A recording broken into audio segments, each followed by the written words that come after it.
एक गांव में एक गरीब साधु रहते थे। वे भगवान श्री कृष्ण के बहुत बड़े भक्त थे। वो घर घर जाकर लोगों से भिक्षा मांगते थे। लोग उन्हें पैसा या फिर भोजन देते थे और बदले में साधु उन्हें आशीर्वाद देते थे। भगवान श्री कृष्ण ने एक दिन उनकी परीक्षा लेने का निर्णय लिया और एक दिन साधु नदी के किनारे से जा रहे थे, तभी उन्हें सोने के सिक्कों से भरी एक पोटली मिली।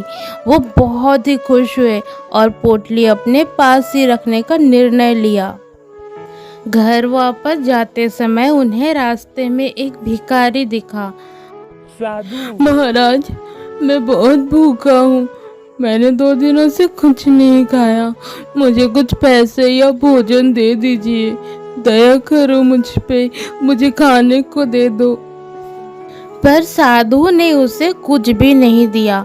वो जब वापस चल रहे थे, तभी थोड़ी ही दूर साधु को जमीन पर एक चमकता हुआ हीरा दिखाई दिया और उन्होंने अपने आप से कहा, वाह, कितना अच्छा दिन है। पहले ये सोने का सिक्का और अब ये हीरा मिला मुझे। वाह प्रभु, आप धन्य हो। साधु जैसे ही हीरा लेने के लिए नीचे झुके, तब एक चोर आकर उन पर छलांग लगाई और सोने के सिक्कों से भरी हुई पोटली खींचकर वहां से भाग गया।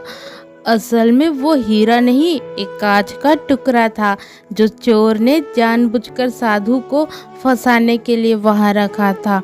साधु बहुत ही दुखी हो गए। साधु वापस अपने घर की ओर चलने लगे। तभी भगवान श्री कृष्ण ने एक साधारण मनुष्य का अवतार लिया और साधु को मिलने का निर्णय लिया। वो साधु से मिलने और उन्होंने साधु को एक सिक्का दिया और कहा कि कृपया करके मेरे इस सिक्के को स्वीकार कर लीजिए। अब साधु ने उस सिक्के को स्वीकार कर लिया और भगवान श्री कृष्ण वहां से निकल गए। अब साधु ने विचार करा कि ये क्या है और इससे मैं क्या कर लूँगा। मुझे नहीं लगता ये सिक्का मेरे कोई काम आएगा। तब घर जाते समय साधु को रास्ते में एक मछुआरा मिला और मछुआरे के जाल में 2 मछलियाँ फंसी हुई थी। साधु को उन पर बहुत दया आई, इसीलिए उन्होंने मछुआरे से कहा, मैं तुम्हें यह सिक्का देता हूँ और बदले में तुम मुझे 2 मछलियाँ दे दो। मछुआरा मान गया और साधु ने तुरंत ही उन मछलियों को पानी से भरे मटके में रख दिया। उन्होंने सोचा कि दूसरे दिन वो जाकर इन दोनों मछलियों को नदी में छोड़ आएंगे। दूसरे दिन वो जब नदी में मछलियों को छोड़ने गए, तब उन्होंने देखा कि वह एकदम चकित हो गए और नदी में 2 हीरे थे। वह देखकर साधु बहुत ही खुश हुए, पर समझ नहीं आया कि ये सब क्या हो रहा है। उन्होंने भगवान श्री कृष्ण से प्रार्थना की और भगवान श्री कृष्ण साक्षात साधु के सामने आए। तब साधु ने श्री कृष्ण भगवान से कहा, प्रभु प्रभु, ये सब क्या हो रहा है मेरे साथ? मुझे कुछ भी समझ में नहीं आ रहा है। कृपया मेरा मार्गदर्शन करें प्रभु। मछलियाँ जब पानी में थी, तब वह भूल से हीरों को निगल चुकी थी और अब तुम्हें हीरे मिले क्योंकि तुमने उनकी जान बचाई।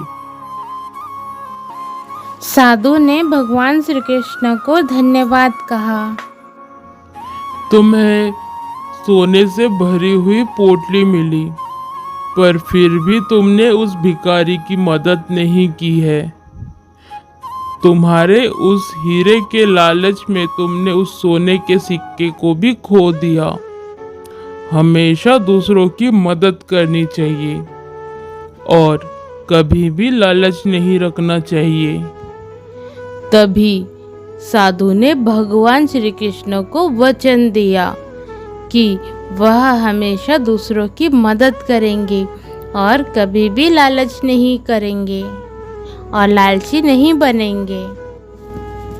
ये कहानी हमें यह सिखाती है कि हमें अपने जीवन में लालच नहीं करना चाहिए और लालच ही हमारे जीवन के दुखों का कारण होती है और भगवान ने हमें जो भी कुछ दिया है हमें उनमें ही खुश रहना है।